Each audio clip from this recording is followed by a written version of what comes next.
So welcome to the event. We're really happy to have Wayne here, and also having just gotten introduced to Jacquelyn as the new director of the HSUS program here in Colorado. We know she's going to be a great colleague.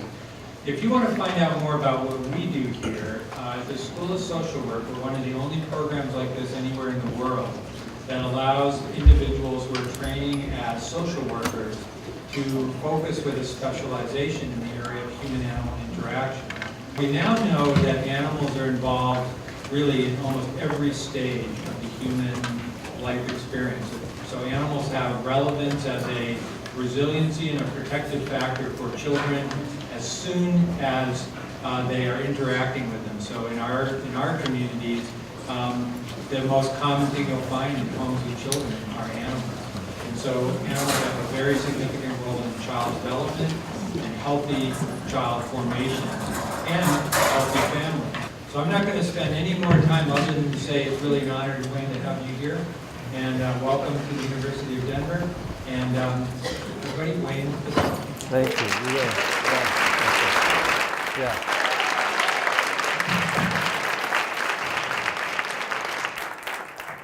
Thank you all so much for coming. Hear me in the back okay? Lindsay is a dynamo. Let's give her a great hand. She's working so hard on prairie dogs. I love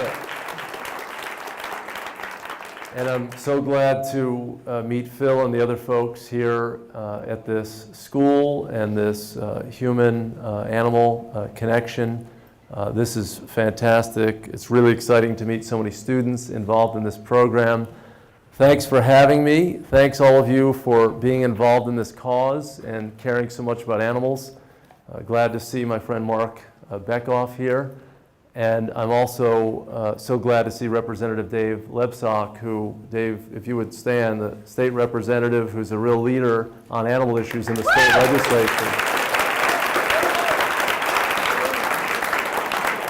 He carried legislation to ban mutilating of dairy cows, cutting off their tails, and had a real run at it. We fell short, but we're not done with that issue. We'll talk about that tonight, but I want to thank Representative Lebsock so much for his work.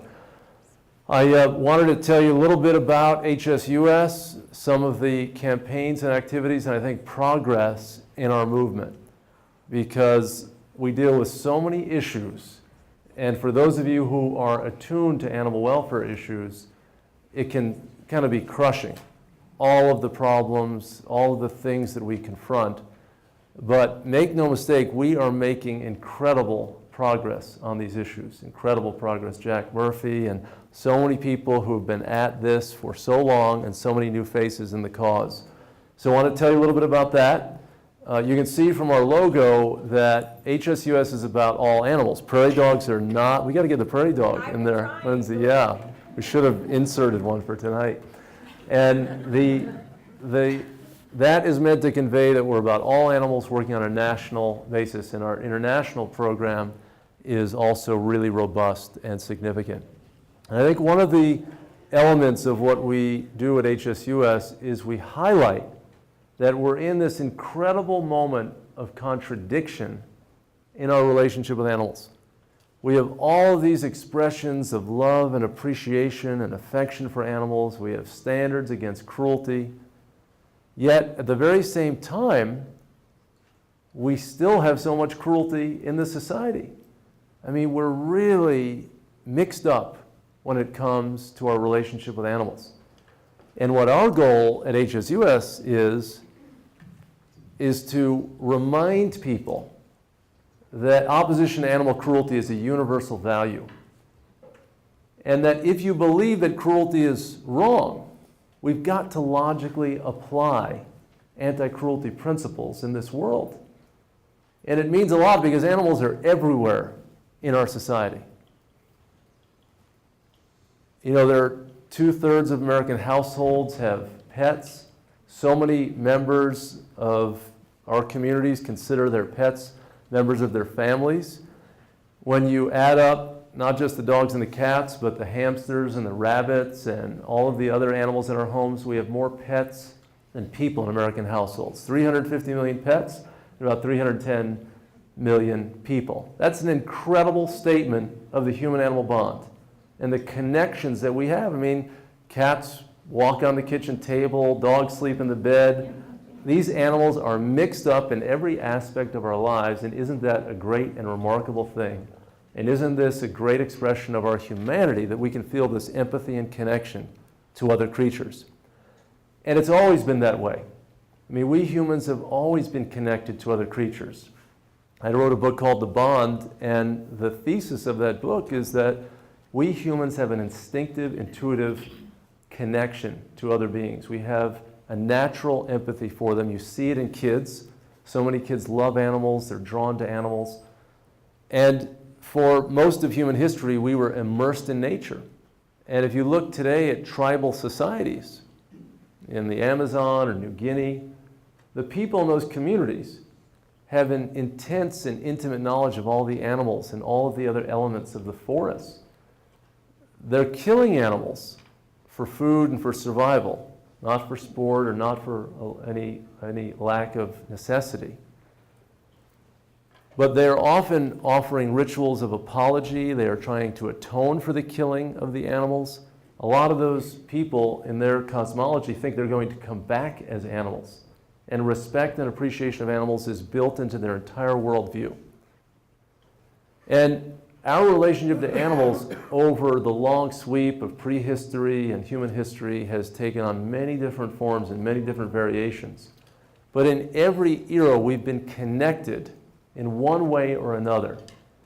And today, of course, in thinking about nature, I mean, 80 million of us at a minimum are active wildlife watchers. But then there are more than 300 million visits to America's national parks every year.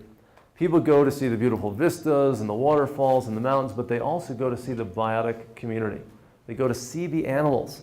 And it's exciting, it's exhilarating, and our heart races when we see one of these beautiful creatures in their natural environments. And even in our cities, like New York City, the most populous city in the United States, right in the middle of the city is Central Park. We carve out a piece of nature because we know that humans are connected to nature. People want to go into an area of nature. They want to get away from the concrete and the steel, and they want to have an opportunity to be among other creatures and in the forests. This is a powerful motivation for us. We have always been connected to other creatures. And of course, you know, in our modern society, where we've gotten very disconnected from some of these industries that are causing harm to animals, like factory farming or animal testing, or so many other problems, wildlife management problems, now there are an incredible number of people who want to do something about the problems. 20,000 animal protection organizations exist in this country.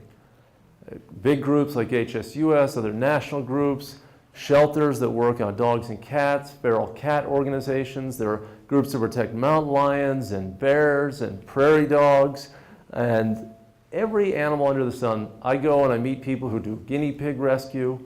I meet people who do rabbit rescue. You know, we run a rabbit sanctuary in South Carolina for injured and homeless rabbits, and our motto is we provide hope for the hopless. And, you know, with every kind of creature, there is somebody out there thinking about him or her.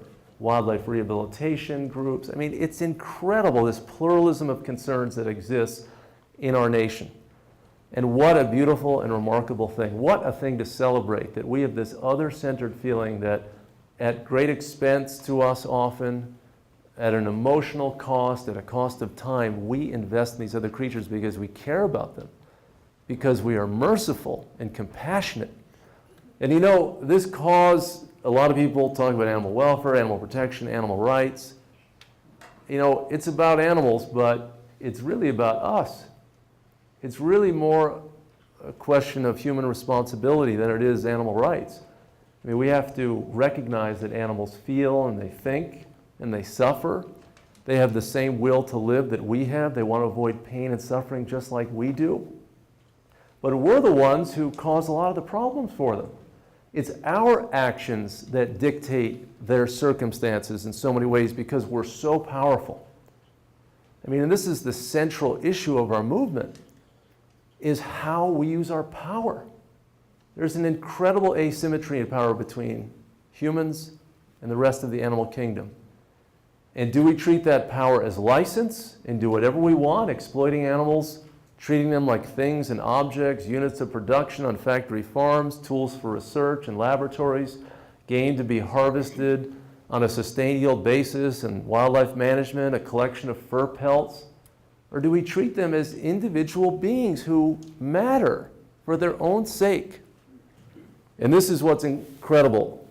You're not alone in your feelings of passion and compassion for animals. There are so many other people. I go to the smallest towns in this country. There are people just like you who care.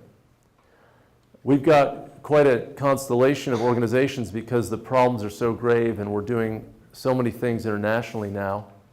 And we work in these big areas, direct care and public policy and enforcement, educating the public, because so many problems are not problems of direct malice. It's that people don't know the severity of the problems and they're so disconnected from them.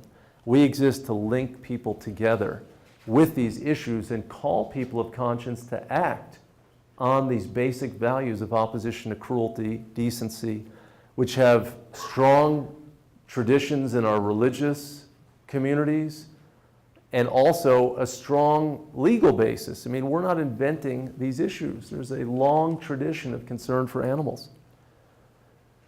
Just our animal rescue team, I mean, animals are in crisis, and we've got to have capacity, and other groups have capacity to rescue animals from natural disasters, and we've got animal care centers, and we've got a program called Pets for Life that reaches out to people in urban communities where there often aren't vets and people don't have enough money to care for their animals. And we have international programs. There are 750 million dogs in the world, and the majority of them are street dogs roaming around in India and Bangladesh and Mexico and so many developing countries in the world. So we're tackling these problems and trying to solve those problems.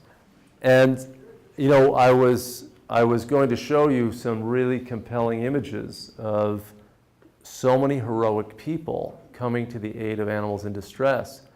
And it's so critical because, I mean, we're their last hope oftentimes, coming to their aid. But I think it's so important for us to remember that we cannot rescue our way out of these problems. Animals crowded into puppy mills, animals in a hoarding case, prairie dogs in a flooded area. All of these circumstances require intervention. But so many problems that exist for animals exist because the problems and the abuses are legal. The whole notion of rescuing animals from a factory farm, I mean, you couldn't do it because there are billions of animals caught up in the system. Where would you ever put them? But it's also legal. The same is true for animal testing, and how do you rescue animals who were in the wild, who were shot for trophies or, you know, killed with steel jaw leghorn traps for their pelts? So we need to change the legal framework, we need to change public attitudes, and we need a whole new way of valuing animals. And I want you to look at this map of the U.S. So there are 3 keys on this map. This is a map of the U.S. in terms of the state of the law with malicious animal cruelty in 1985. So the blue pit bull type dog represents, if the dog is in one of the states, that means that in 1985, that state not only banned dog fighting, but it also had felony level penalties for dog fighting. You can see it was about 10 states. Then the rooster in white means the state had felony level penalties for cockfighting. And just 4 or 5 states, a couple states in New England and then Wisconsin. And then the yellow cat represents felony cruelty laws. So states really have meaningful penalties for certain malicious acts of cruelty. And we decided at HSUS that this patchwork, this notion that in the vast majority of states you're going to get a slap on the wrist for malicious cruelty, was totally unacceptable. So we embarked on a campaign to make animal cruelty, dog fighting, cockfighting a felony everywhere. This is what the map looks like now.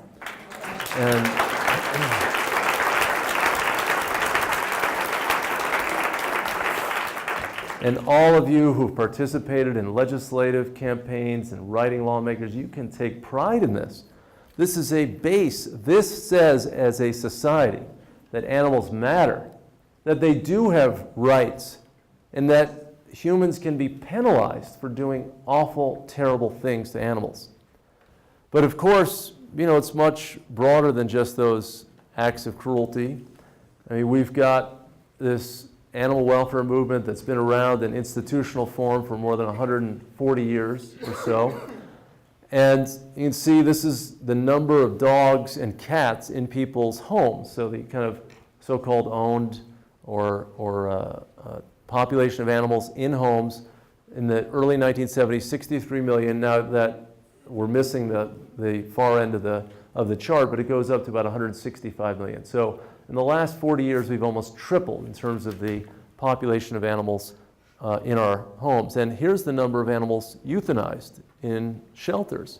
So when we had many fewer animals, we were euthanizing 13, some people say 15 or even 20 million.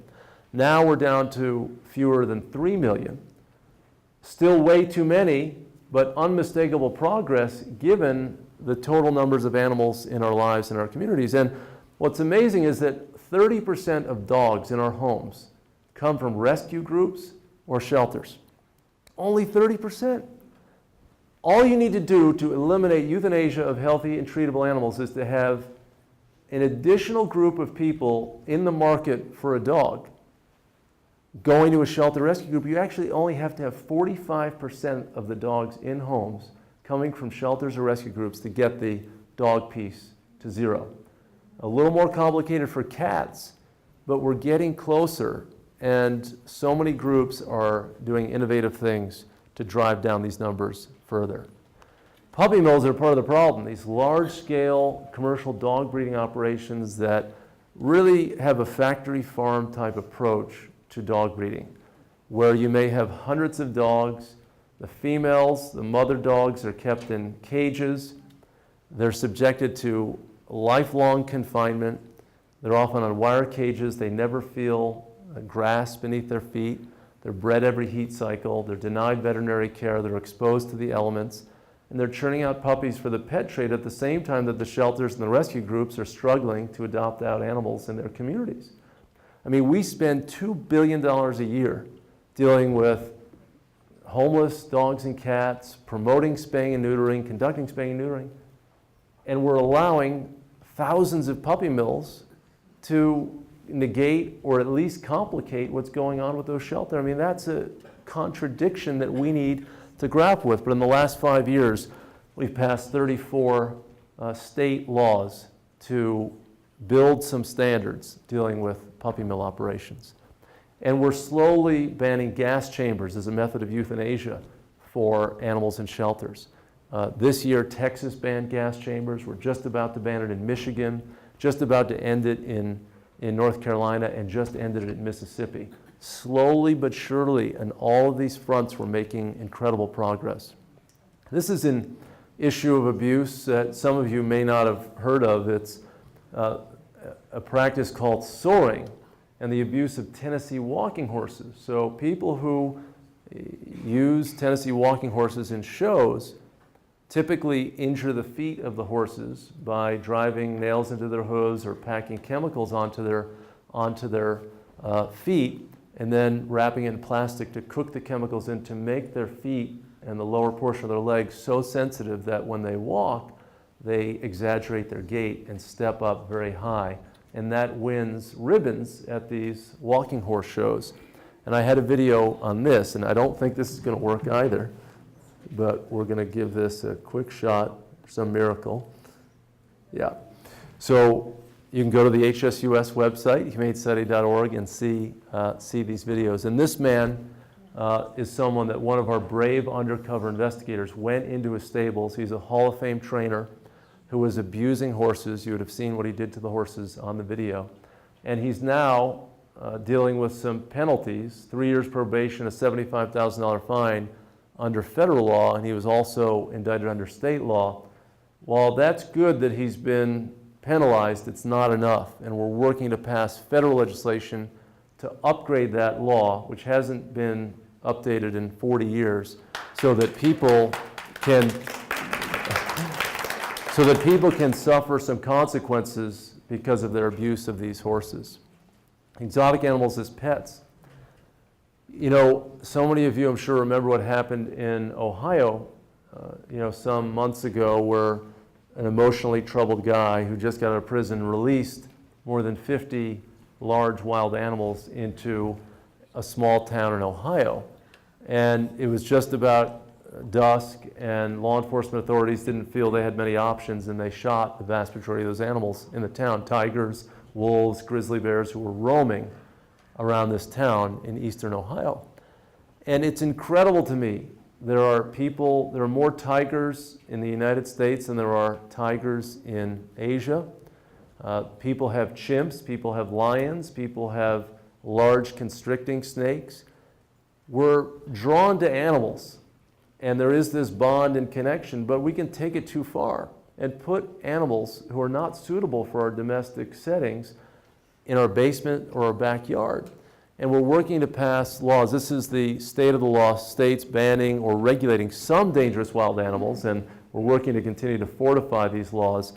And now this is what the map looks like, and we've got 6 more states that have no rules whatsoever, and we're going to try to knock those out in the next couple of years as well.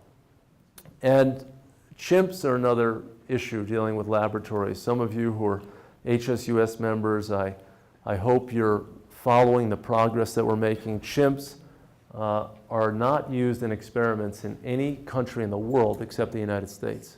We're the only nation in the world that subjects these highly intelligent, sociable, smart animals who share 98% of our genetic material to invasive experiments.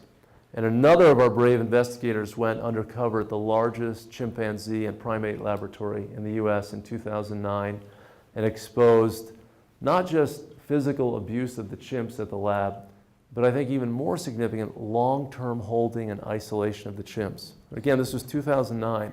Some of the chimps had been in holding since the late 1950s. So they can live 65 years. And the video that again, you've got to see this on our website that I was going to show you, has chimps coming out into a courtyard for the first time, seeing the sun and feeling dirt beneath their feet, and these older animals with gray hair touching each other and looking around in awe, seeing the sky for the first time. I mean, we're going to look back at some of these practices and be amazed that conscious, aware people could have tolerated these sorts of abuses in our society. But the progress here is unmistakable, and the number of chimps in laboratories is declining.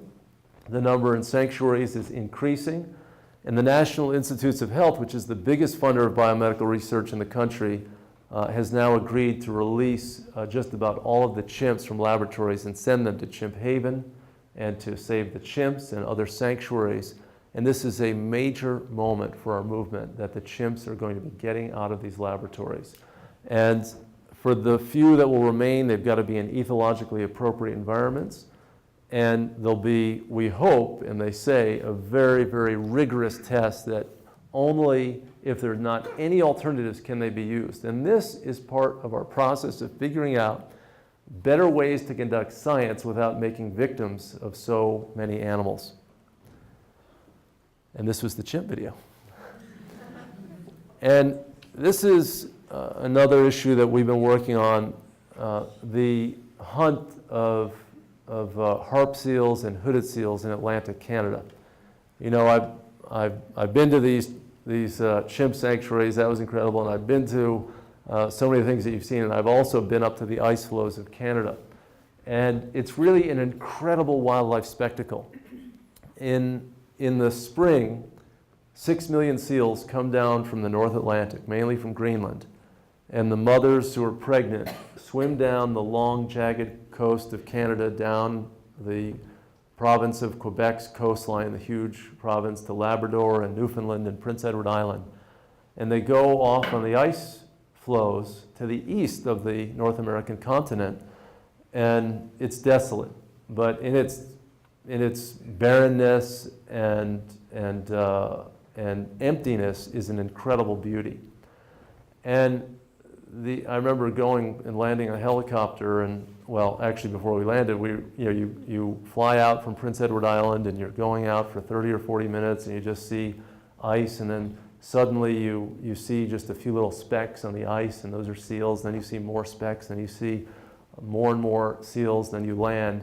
And it's this incredible, wondrous nursery of the North where the mothers have just produced their babies, and the babies are white with these big, beautiful eyes, and they're nursing with their mothers, and the babies are with the mothers for only 12 days.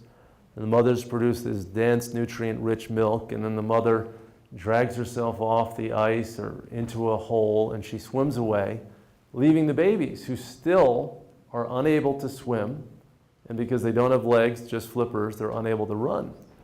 And men in boats like that are coming full of weaponry, clubs and guns, to kill these helpless newborn babies.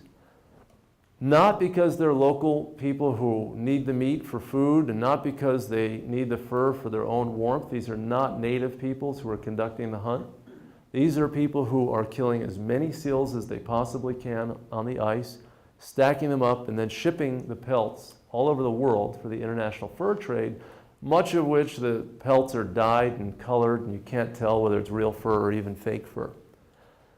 And to be up there and to see this miracle of nature, and to see this mass migration that rivals the migrations of the wildebeest or the giraffes and the lions and the Cape buffalo in East Africa, this is a spectacle, just to the north of the United States. And then to see these men come, 3,000 people come to kill these seals. And you can see the quota in seals, this is hundreds of thousands. So the quota in 2004, when we launched this campaign, was about 350,000. You can see the quota has gone up to 400,000. But you can see the yellow, which is the number of seals killed, has gone down precipitously. And it's gone down because we have gone to the European Union, to Mexico, to Russia, and other nations of the world and said, stop importing those seal skins. This is a cruel and barbaric kill, and your nation should have no part in contributing to this mass slaughter. And that's exactly what's happened. And the only reason that yellow line has not hit the horizontal axis is because the government of Canada is buying those pelts and stocking them in warehouses. No one's using them. No one wants these seal pelts. The value has dropped down. They can't sell them, and they're allowing the certain amount of killing because they're buying some of the pelts as a subsidy for the sealers in Atlantic Canada. So on one level, it's absolute madness. This is the market turned upside down, and it's a government-supported slaughter. But at the same time, you can see that it's not the seals who are isolated, it's these sealers who are isolated. And it's just a matter of time before we end this awful kill of animals. And of course, the broader issue of fur, animals need their fur. We don't need their fur. And we now have synthetic coats. We have natural fiber coats that are warm and stylish. If you're on an expedition to the South Pole or the North Pole, you don't go in a bobcat fur or a wolf coat or a beaver coat. You go in Gore-Tex or some other product that can keep you warm. We are killing animals just for their pelts when we have alternatives. Isn't that the very definition of cruelty? Subjected to traps, steel jaw traps or snares, or animals confined in cages on fur factories, mink or chinchillas or other animals. This is where the habits that we have formed and the disassociation from what's going on, until our folks really started bringing back images of the seal hunt, a lot of people figured that was a settled issue. They thought that was done. And then when decent people see what happens to these infants just for a fur pelt that is so replaceable, how can any person of conscience tolerate that? I'm a real believer in reason. I'm a believer in logic. I don't think there's any reason or logic to what's going on here. And I think over time, just like good ideas in our society have triumphed, opposition to slavery triumphed, providing women the right to vote triumphed, having civil rights for all people triumphed. I mean, we've had to deal with some pretty awful issues in the history of our country. We have a great country with so many proud traditions, but we've also had many major episodes of injustice and unfairness and mistreatment and misuse of power. And the history of our country is to deal with these forms of injustice. And now we have a global movement to deal with things like, foot binding and so many other human rights problems in this world. I mean, we live in this global economy, this shrinking, still slavery occurs in the world. We're dealing with so many of these problems because we feel a moral compulsion to deal with the problem. And animals are one of the great issues that we must confront in the 21st century. And of course, a big question is, what about farm animals? I mean, how are we going to treat the largest class of animals used in our society? We slaughter more animals every year in the United States than there are people on the planet. 9 billion animals go through slaughterhouse lines, and we are so disconnected from it. I mean, how many of you have ever been to a slaughterhouse? Not too many of us. We are so removed from these production practices and transport practices and slaughter practices. And that's convenient. I mean, a lot of people don't want to confront this issue. It's incredible to think 310 million people in the US, the average American eats 31 land animals a year. That's 9 billion animals. 9 billion. And the way things have gone really in the last 50 years is to move animals from outdoor settings where they could feel sunlight on their backs and soil beneath their feet, where they could move around, they could use their legs, if they're mammals and birds, or if they're birds, they could use their wings as well. And they could live in normal densities with others of their kind, and they could be sociable with them. And, at times when there was trouble, bad weather, they could be brought inside into a barn, and if they're sick, they could be tended to by a veterinarian. There's actually quite a tradition of farming and animal husbandry and care and concern for the animals. Yes, the animals were going to be slaughtered and they were going to be killed. But in so many of these cases, they were going to have, as one of our Ag Council members said, they were going to have just one bad day. But now, so many of the animals have been moved from these outdoor settings and moved into these large factories where they're denied the most basic the basic behaviors that are normal and natural to other creatures.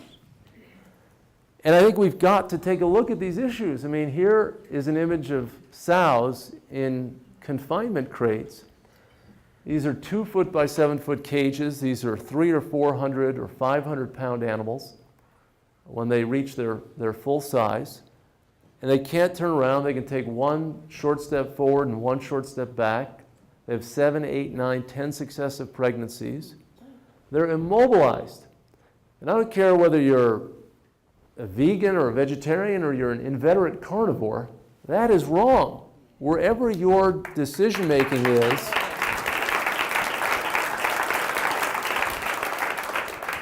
whatever decisions you make, certain things are just way outside the bounds of acceptable behavior. Now, fortunately, we've phase this out here in Colorado, but it goes on in so many other states. And we're now starting to see some of the major food retailers in this country begin to get on board with our campaign to end these gestation crates. And about 18 months ago, McDonald's, the biggest fast food chain in the world, said they're going to phase out the confinement, they're going to stop purchasing pork from operations that confine the sows. And since then, all of these companies have joined on to this campaign. And, there are folks who say, hey, we don't need to eat pork at all. And I've been a vegan for 28 years now. I'm 82 years old, so it's actually pretty healthy. But this is the world that we live in, and people are making daily choices. And what these companies are buying really has enormous consequences for animals, enormous consequences for these creatures. So slowly we're remaking the marketplace with all these different companies who are starting to show that animal welfare is part of a larger commitment to social responsibility. And we're starting to see the first stages of lawmaking.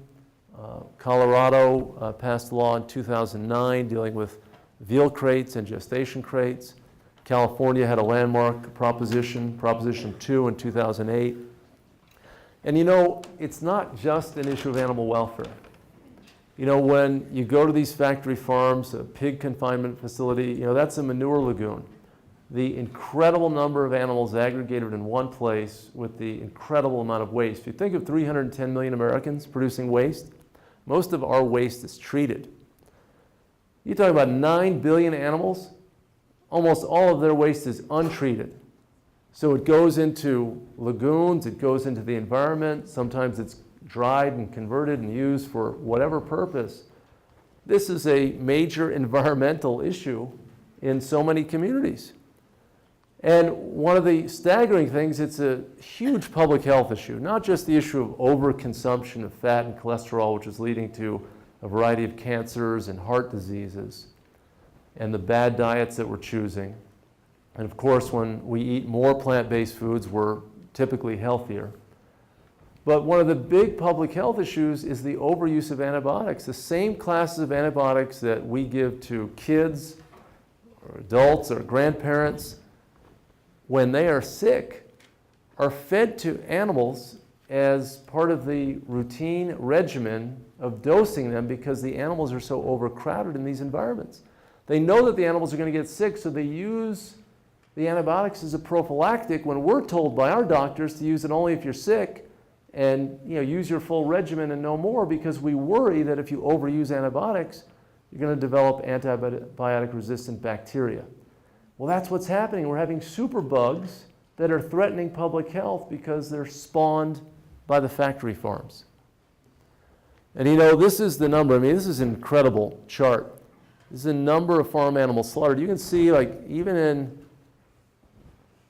1985, it was about 5 billion animals. Now it's 9 billion. We're starting to creep down. We cannot afford to be raising this many animals. It's too inefficient. We're feeding, huge amounts of grains, corn and soybeans to animals who inefficiently convert it into animal protein. We've got all the waste issues. Now, we're a very practical organization. I believe that people, the vast majority of people are still going to continue to eat meat. But we can reduce our consumption. If we just reduced our consumption from 9 billion animals to 7 billion by giving up meat 1 day a week, or 1.5 days a week, 2 billion animals saved, and all the resources that would be saved, all the pollution from the factory farms that wouldn't be emitted into our environment. The Food and Agriculture Organization of the UN just did another report, said that greenhouse gas emissions from factory farms are one of the biggest sources of this climate change that's going on, greenhouse gas emissions. On every level, this is a really significant issue for our society. And so many of us wouldn't even realize that we're missing something by sampling so many of the foods that exist out there. And for those people who are going to continue to eat meat, we say at least support the farmers who are allowing the animals an opportunity to have a decent life. And, these factory farms have been horrible for family farmers, to be quite honest with you. We've seen a loss of 90% of pig farmers in this country and 88% of dairy farmers because of the consolidation and the growth of these industrialized farms. I went to one egg farm, and I haven't talked about the egg production, but the laying hens are jammed in small cages called battery cages, 6 or 8 birds in a cage. Under the industry standard, each bird gets 67 square inches of space. So if you have a standard 8.5 by 11 piece of paper, let me just take your magazine. Yeah. So this is about normal 8.5 by 11 piece of paper or magazine. And 8.5 times 11 is 93 square inches. So 2/3 of this is 67 square inches. That is the preferred industry standard. If I could do a 1/3 fold on this, that's the space allotment that the hen has for the 1.5 years that she's alive. She never gets out of the cage. It'd be like 8 or 10 of us jammed in an elevator, shoulder to shoulder, and not getting out for a 1.5 years. I mean, we would go mad in that sort of environment. And, are we this miserly? Are we this uncreative? Are we this incapable of feeling compassion for these creatures that this is the best we can do for them? I mean, we've been getting companies to start to buy cage-free eggs. I mean, at least let the animals have an opportunity to move around some. I mean, these are basic sorts of issues that we control with our dietary choices. And we have tried to strike agreements with industry and to try to get some reforms. And we're trying to make incremental progress on these issues. But I think for every one of us, if we're an animal advocate, we can't just believe that cruelty to animals is wrong. We've got to act on these beliefs. We've got to put our principles into action. And whether that means reducing consumption or supporting farmers who are doing things a better way, buying products that are not tested on animals in the marketplace, getting dogs and cats from shelters and rescue groups as the first option, educating our family members and our friends, introducing these ideas to people in society, this is the way that change happens in our society. This sort of change that we're imagining is not self-executing. It happens because people of conscience have a vision. They have an aspiration for a better society. It's the reason that suffragettes fought for decades to get women the right to vote. It's why, we just had this March on Washington with John Lewis and these other heroes of the civil rights movement. I mean, it took sacrifice. Any movement that asks nothing of you is probably not a movement that is really asking for big change.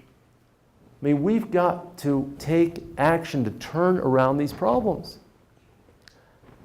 I do think that in so many ways while I say we need to sacrifice a little bit and we need to get active, it shouldn't be that hard.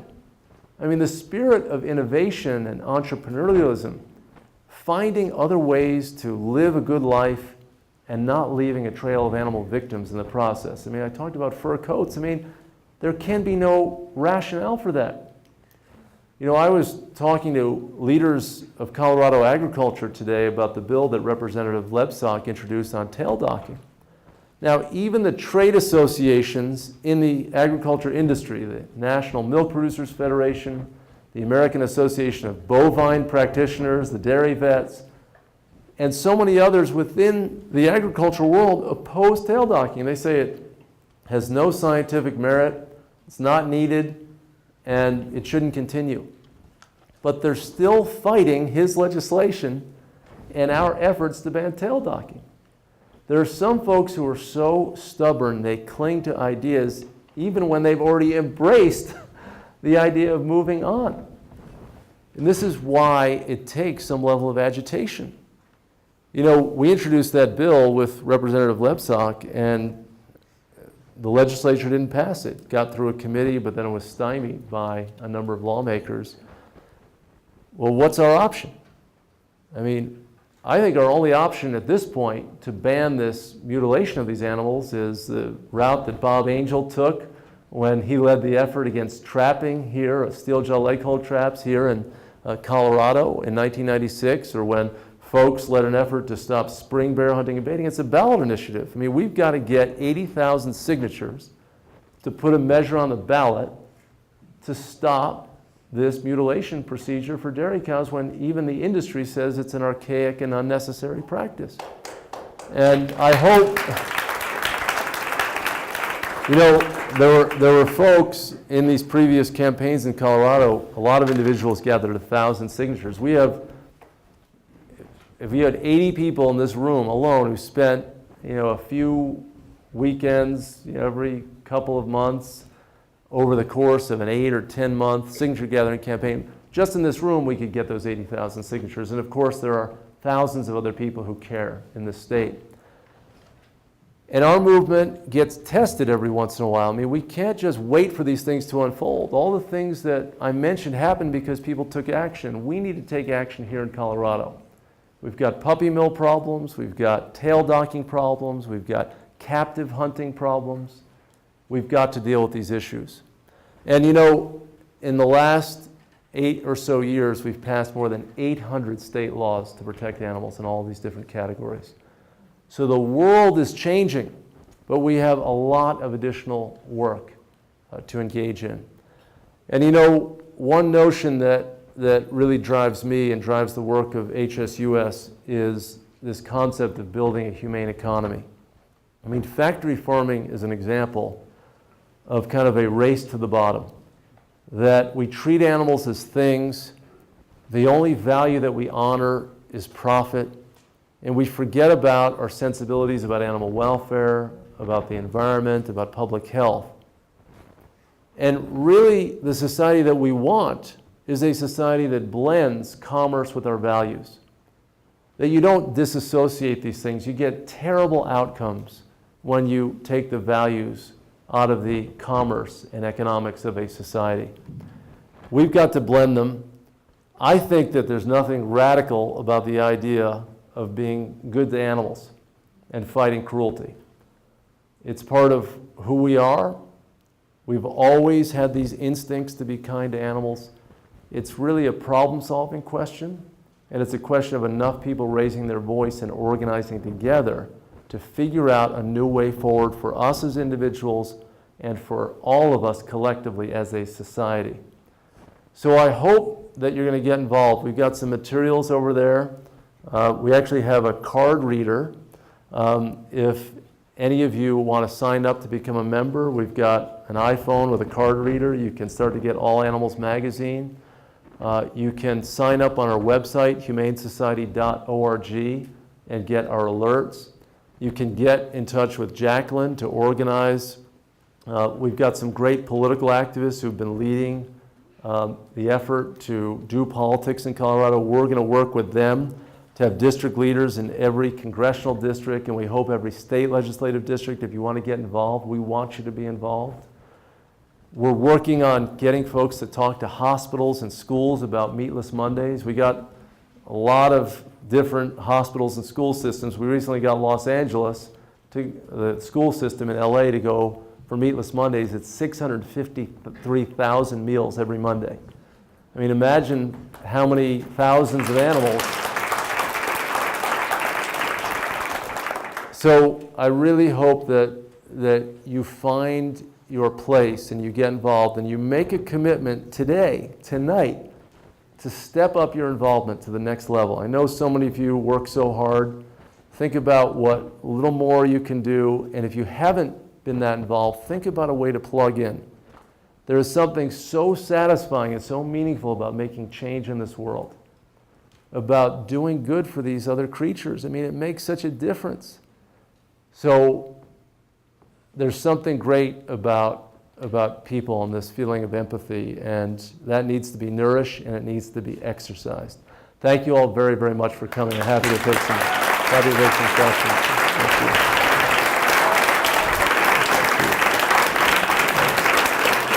Have some questions? Yeah, did you want me to read them? Or? I'll take a few from the audience. Yeah, I think Yeah. so. So we're happy to take a few questions for those of you who, yeah, sir? I was just wondering, it seems like a lot of these issues would be, could be federally oriented. Yeah. I mean, I notice all the pressures from the states. even when you talk about some of the national health issues and environmental issues, comment about that? Yeah. Well, what's your name? Jack. Jack asked about Washington helping with the issues, but Washington's not, yeah, no, I'm joking with you. You know, I've been reading about you guys in Colorado. You have recalls, secession movement. I mean, things are going a little haywire out here as well. But I live in Washington, and you know, we work really hard in Congress, and it's amazing to see the dysfunction that exists, but we're not giving up, and we're working really hard. We've got the Animal Fighting Spectator Prohibition Act to make it a federal crime to be a spectator at a dogfight or a cockfight is in both versions of the Farm Bill. We've got great bipartisan support. We're really confident we're going to get that done. In the Farm Bill, however, is a really horrible amendment from a congressman named Steve King that would try to nullify a lot of those 800 laws that I mentioned. So we've got to work hard on that, and I hope you'll respond to our alerts. Some of you, I'm sure, have already on that issue.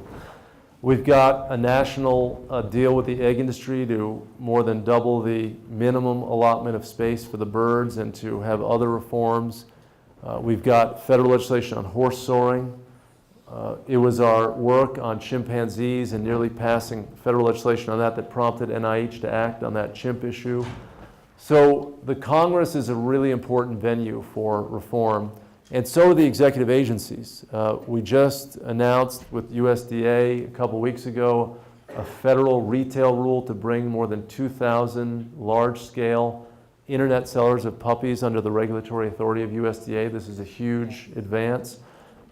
We've got lots of other issues that are coming up, and you can see them on our website. So I think we just issued an alert today to folks to write to USDA about USDA prohibiting public contact with large wild animals. So you can believe this, we've got folks who have roadside zoos who offer, you know, for $25, your kid can sit next to a tiger or a bear and have, you know, his or her picture taken. It's a disastrous situation. It's a problem in the making. Yes? I have two questions. One's international, one's national. Is the international one not applicable? Go for it. Okay. As far as I can see it, there's no way to stop elephant poaching, no matter how much money is poured into it, unless we can put pressure somehow on China to stop buying items. So the first question I have is, what, if anything, can we do with congressmen or politicians or whoever that we have that would be interested even in trying to put pressure on the Chinese government to stop the ivory trade? It's the only way that we're going to stop it. Yeah. That's the first question. And the second one, which is the national one, is who would you recommend that we try to talk to?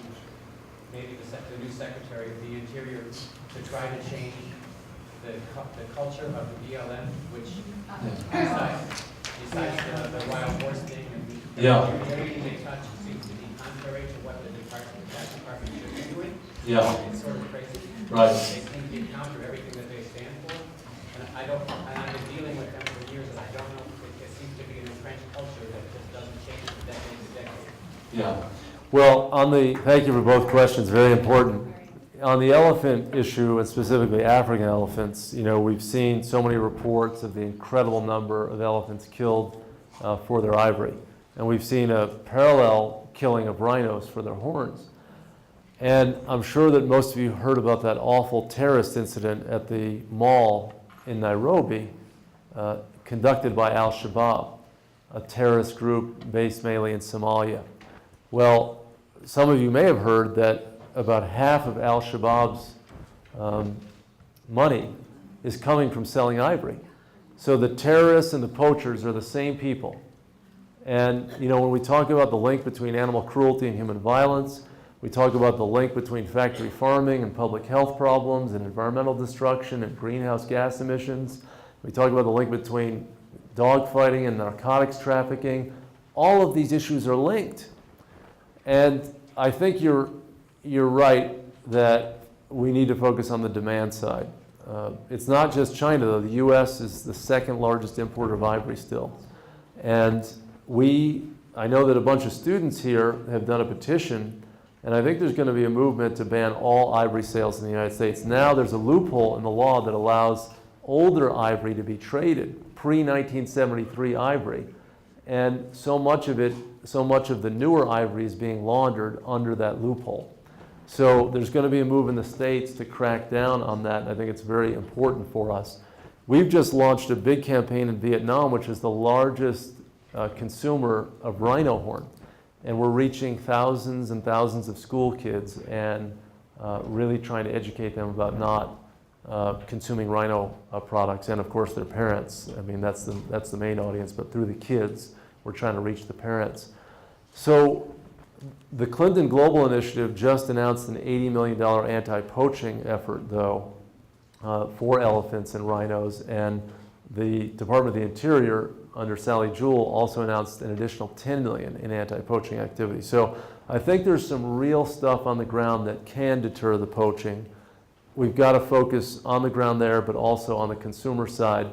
And you know, when I mentioned the humane economy, I mean, one of the biggest, if not the biggest industry in Kenya is wildlife tourism. I mean, it's billions of dollars. This is the future of their economy, is tied to people seeing elephants and these other incredible wild animals. The same for South Africa, the same for Tanzania. If they deplete their resources, it's like taking the most valued, non-biotic resources out of their country and leaving themselves at an incredible deficit. So it's self-defeating, and I think a lot of these countries are realizing it and going to try to step up their own work. On the wild horses and burros, we've got 35,000 or so wild horses and burros roaming the far 11 western states, including here in Colorado. And there was a 1971 law, the Wild Horse and Free Roaming Burro Act, that basically sought to protect and preserve those wild horses. But the BLM through the years, and this transcends this administration, it's been going on administration after administration, they round up horses because they think there are too many, and they put them in a so-called adoption program that is not nearly working well enough to move the horses that they've aggregated. So they've been swelling the captive population of wild horses. We've got 55 or 60,000 wild horses that are in short-term and long-term holding facilities. So there are almost twice as many wild horses in captivity as there are wild horses in the field. And we have promoted to BLM, and they're starting to use it, but not nearly enough, an immunocontraceptive vaccine. So if you want to control the population, have humane population management, you can dart the horses and prevent the mares from producing foals and keep the population stable to obviate the need for the roundups, which is depleting the entire budget of this wild horse and burro program. So we've been talking to BLM endlessly on this issue. We're going to keep doing it. It's the only solution, in our opinion, is that issue. Yes? I think all of us are overwhelmed. I'm sure you're overwhelmed. I probably don't need a microphone. I have one of those voices. And I was lucky enough to take my vacation last summer at Farm Sanctuary up in Watkins Glen with Gene Bauer. And I've met Nathan Runkle, Mercy for Animals. I can't give enough money. I mean, I will do without to give money. But my question is, are you guys, I know y'all are all fighting for the same thing, but I worry that y'all are not in communication so that they're going down this path and you're going down. Are y'all in communication so that you're using the funds as best as possible to get to with the most power? Yeah. No, it's a really important question. I think, what underlies your question is, why don't we cooperate more? I mean, we're all supposedly moving in the same direction.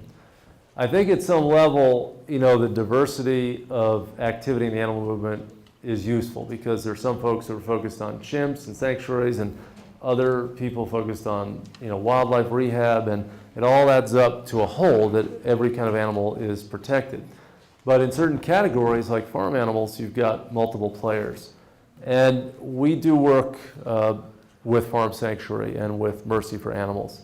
And, we have our own agenda and we have our own philosophy and our own approaches. I mean, there are a lot of great groups. I mean, what you get with HSUS, more so than with any group, is an incredible array of tools that and a powerful membership that can take on the biggest fights. You know, there is something heroic and noble about so many grassroots groups that are doing so much important work and raising awareness and taking action locally. And that's vital for our movement.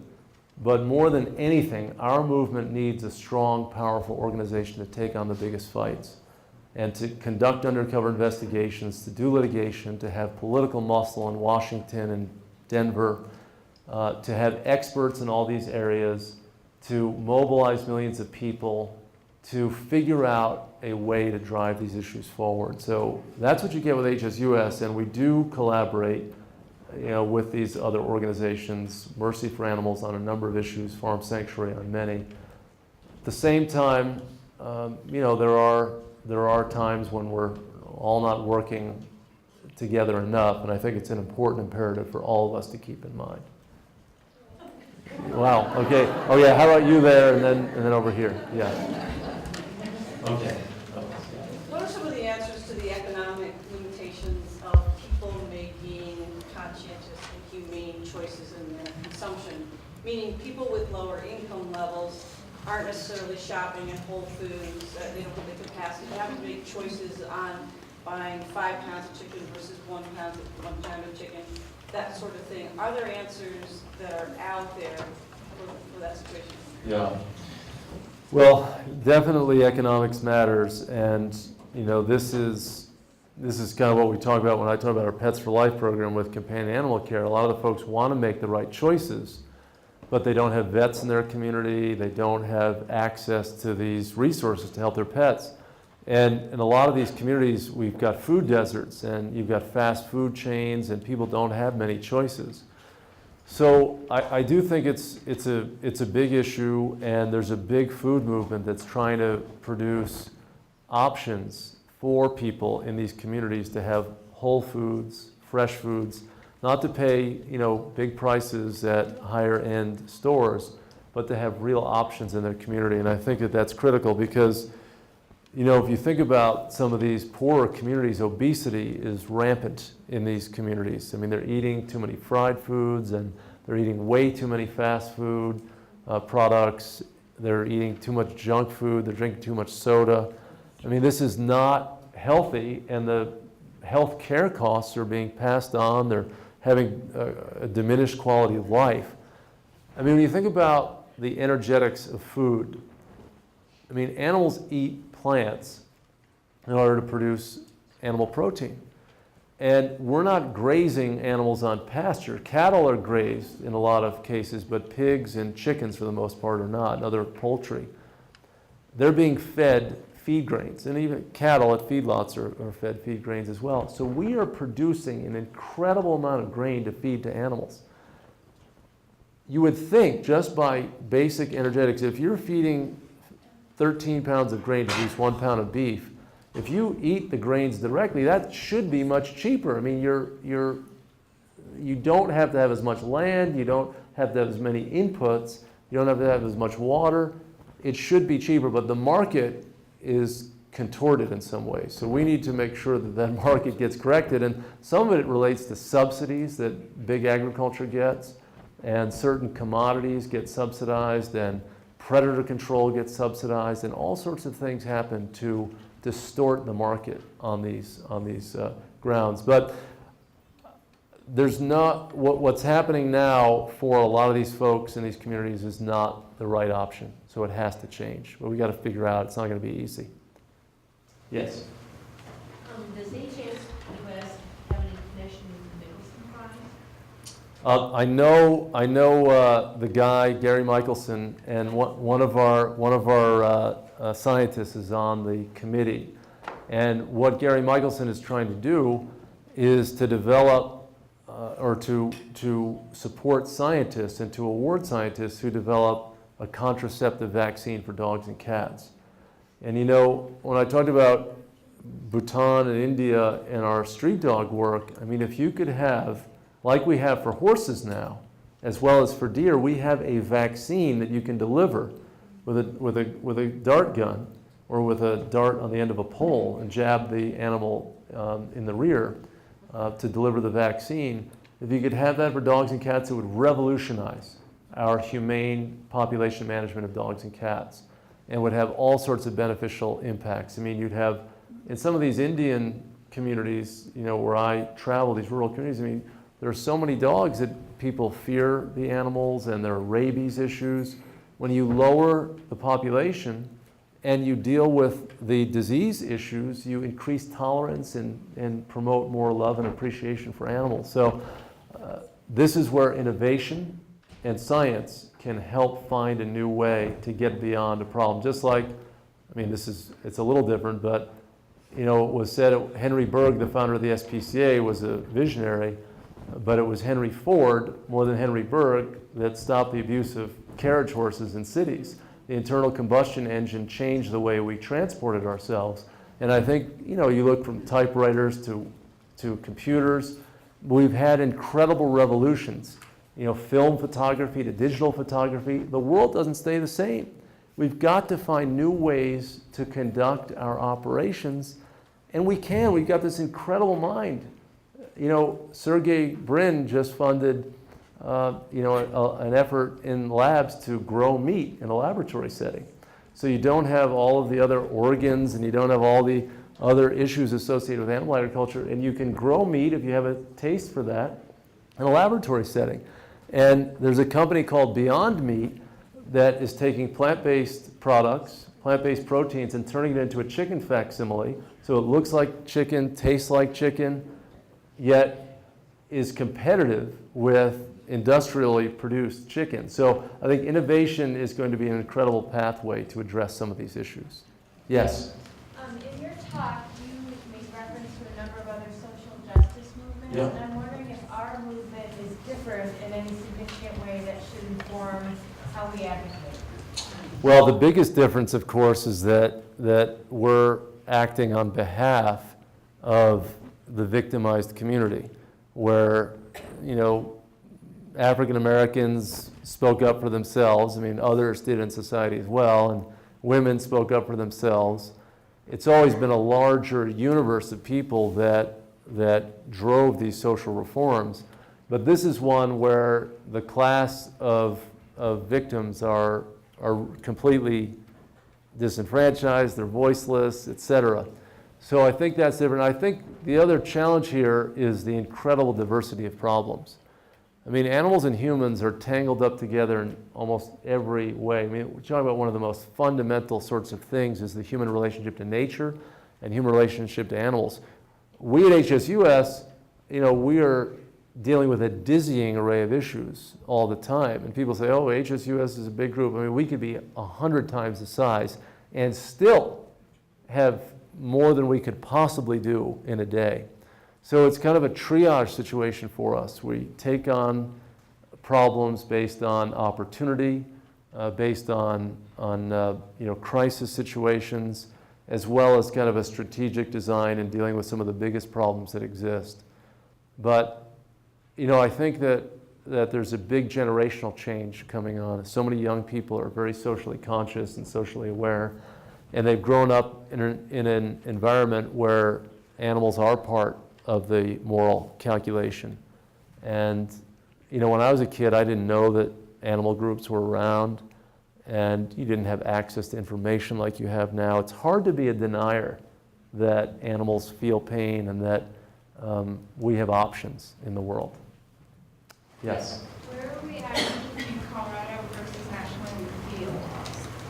We banned the confinement of young male calves in veal operations in 2009 when we banned the gestation crates. And we worked with the veal industry to negotiate a complete phase out of veal crates nationwide, and the industry is about 75% converted at this point. Where are the cows now? Like, how much space do we have? Oh, well, veal consumption has declined, which is, I think, a cautionary tale for the agriculture industry, that they allowed this abuse to persist, and then people thought this is a tainted product, which is, I think, what's happening with the pork industry at this time, that people are souring on pork because of the gestation crates and the fact that the industry is so stubbornly clinging to the status quo.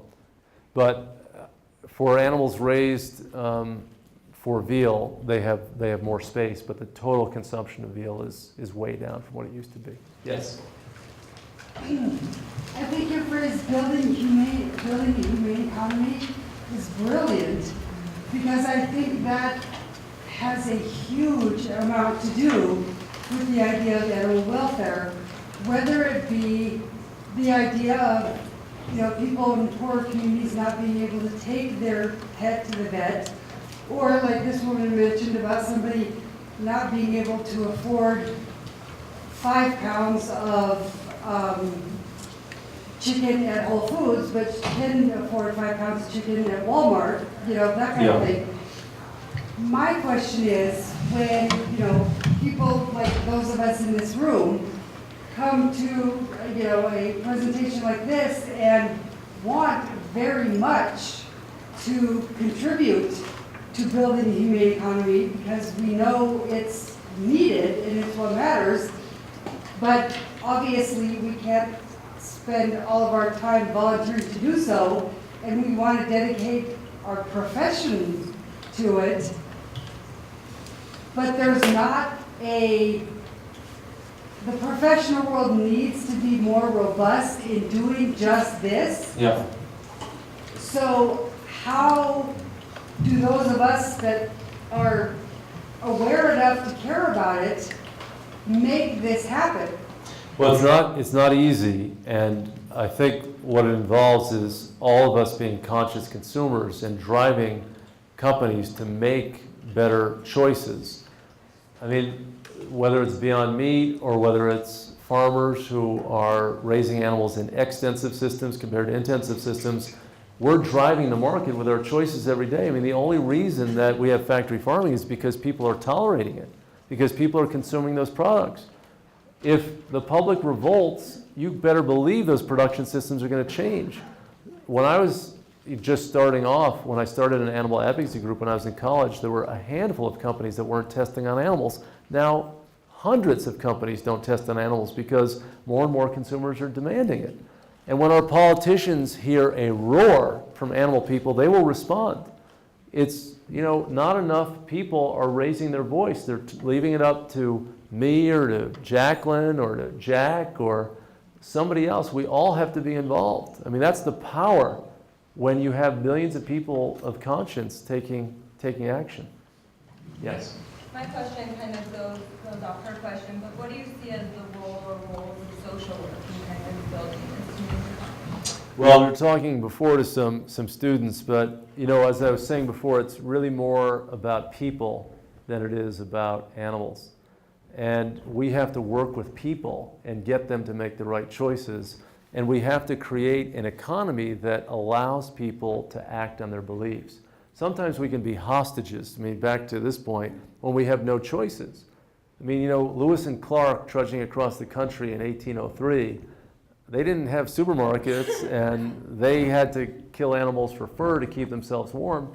It's a different world today. We have so many different options, and I think that social workers can help get people active and remind people of their responsibilities. Yes? I have 2 questions.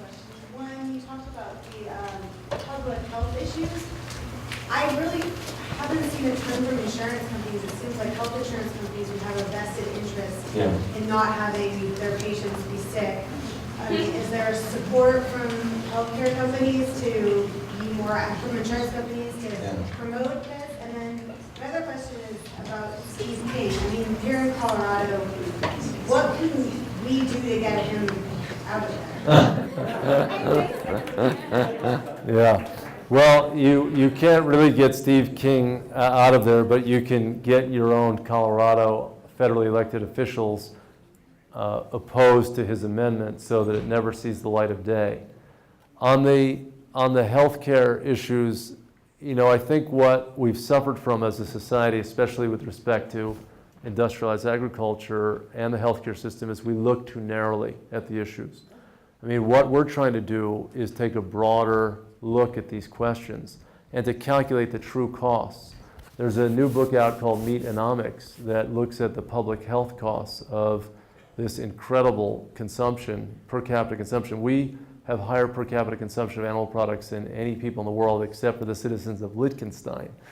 And the healthcare system, the insurance companies, I mean, we all need to get tuned into this. And I mean, I know at HSUS you get points for your healthcare system by making better food choices and having checkups and having a regimen of exercise, et cetera. I think the insurance companies are moving in that direction. It's just plodding. It needs to go faster because these lifestyle issues are central to a healthy society. Yes? Actually, my question was a little bit more local to home. We have a group that works to try to replace BSL with regional legislation. First, I wanted to thank you for HSUS's evolution from the big dog time. My question was, as we work with shelters, what we find is although HSUS is saying things against BSL, then when it comes right down to it, statements are being made by your organization that says, but every shelter should be left up to do with whatever they want. So my question is, at what point can we see a further evolution from the HSUS who will actually say, no, we're not okay with BSL and we're not going to support shelters who continue? Yeah. Well,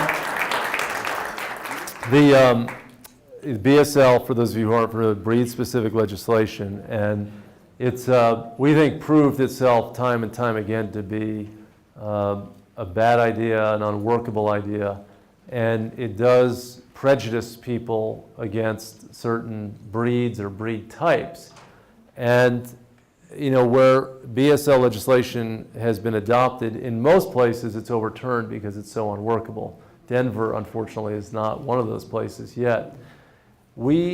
I think that we're pretty emphatic on the BSL issue, but we don't control the local shelters. They're independent and they make their own decisions. But I would say that we're at a point where 98% of shelters that we talk to and work with share our view on this. Now, your experience may be different locally, but I've seen a real cascade movement against BSL. And my experience isn't different locally. Actually, the shelters who unfortunately have to work underneath have their hands tied and are against it. My question was more directed in when can we expect the HSUS to say, instead of, oh, it's okay, you know, shelters, you give out this one message and then there's another one about the shelters, you know, it's up to them if they want. What point will HSUS evolve and say it's not okay and we're not going to support BSL by saying mixed messages like we're going to leave it up to you even though we're against it. We're going to stand and say just like the farm animals, no, it's not okay. Yeah.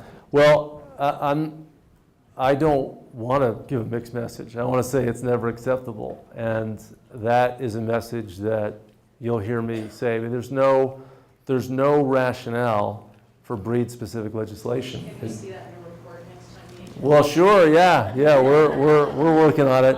Yeah, you got it, absolutely. Yes? Would it be okay if I announce a demonstration? Sure.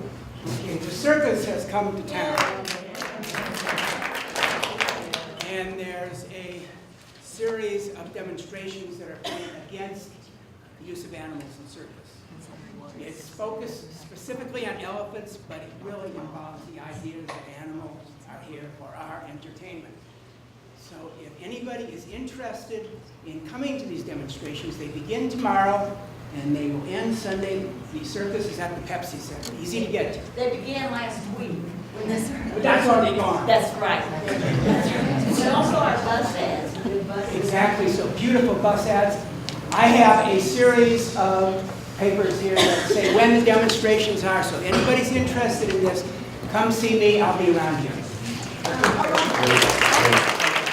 Thank you very much. Thank you. Yes?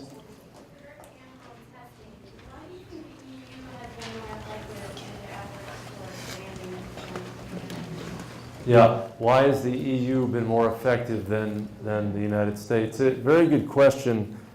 You know, I think that it's a complicated answer. I think it has to do more with notions of private property and freedom notions in the United States.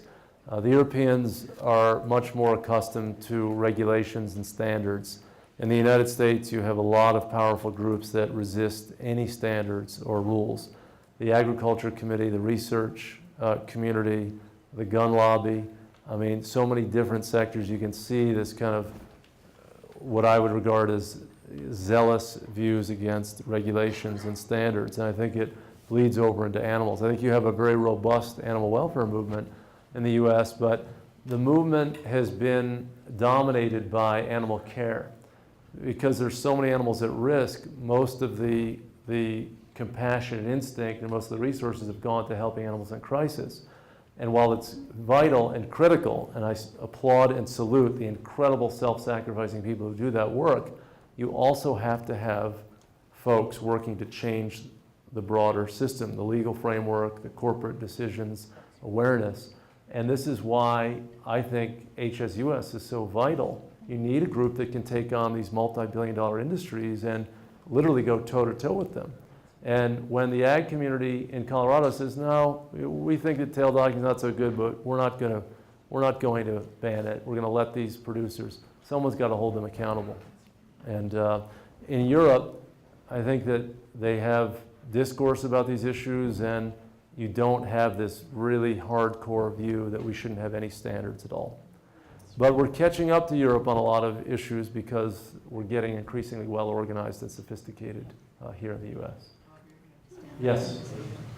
Hi, I don't have a question. I just want to make a statement that thank you for doing the call to action, and thank you to the two ladies who asked about what can we do for folks who can't afford to shop at Whole Foods. And thinking outside the box in the call to action, there are things that you can do. For example, work in your community garden. Go to the Denver 4-H club, who has a great nutrition program. That if you can reach the kids and think about that side of things, not just the animal side, you're still attacking an overall problem from another animal. Yeah. That's all I'm saying. Thank you. Thank you. Yes. Is really the only way we're going to change society overall. Does the Humane Society have any programs or anything that you're going to implement in the future where we can reach all the kids in public schools? Yeah. You know, we have a publication called Kind News, and a lot of our supporters buy a cluster of Kind News magazines for the classroom. So the entire class gets Kind News, and it comes a bunch of times every year. And it's kind of soft messaging on kindness and compassion, which, you know, kids don't need a big prompt on this. They have this instinctive connection. So you sow these seeds, and then it lasts for 60, 70, 80, 90 years, as long as they're eating more plant-based foods. And it's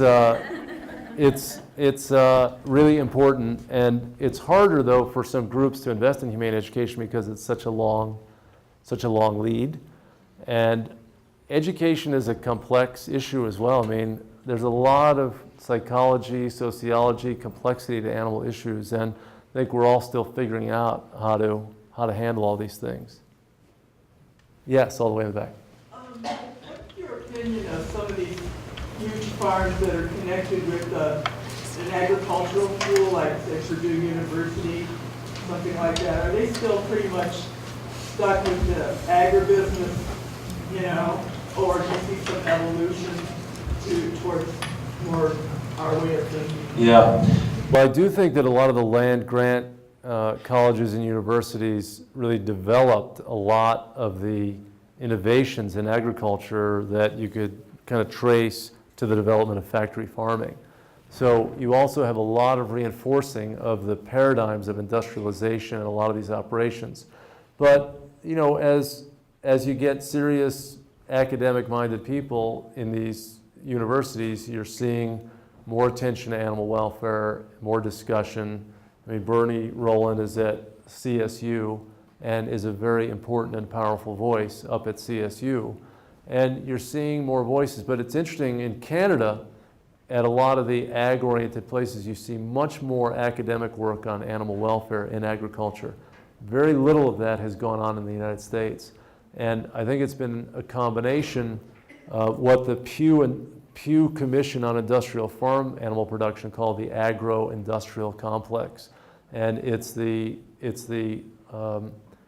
axis of government, state, and federal ag departments that are promoting these practices. It's the industry, the trade associations and such, and also the academics who are all kind of in cahoots, who are driving a lot of the traditional thinking. And you're seeing it, break a little bit, but I mean, this is what we're facing, is that agro-industrial complex. All the way in the back, sir. Yes, my name is Aubrey Lazo. I'm a veterinarian. I'm the Colorado State Director of the PAW Project, which is an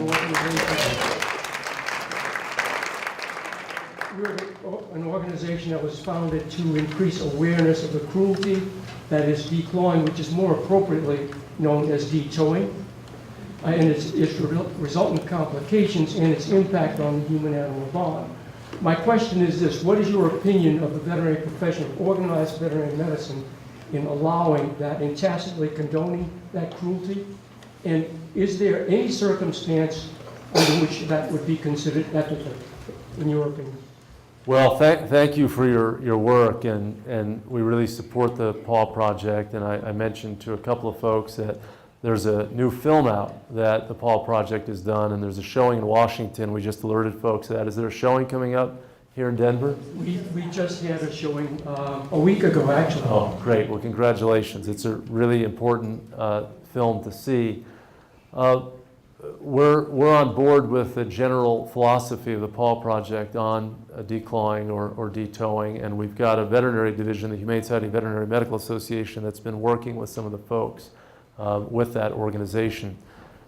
So in terms of the veterinary profession in general, the veterinary profession is changing pretty rapidly. I mean, it used to be 80 or 90% male dominated, and the students at vet schools were male and then a smaller number of females. Now it's almost completely inverted, and 80% of the students at the 28 vet schools in the US are females.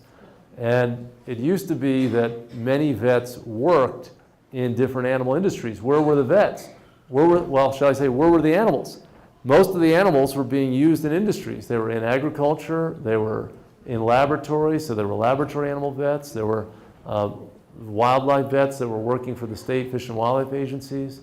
It's really been with the surge of companion animals and the incredible growth from 63 million, as I showed, to 170 million, that more and more vets coming out of vet schools are going into small animal practices and are not tied into these industries.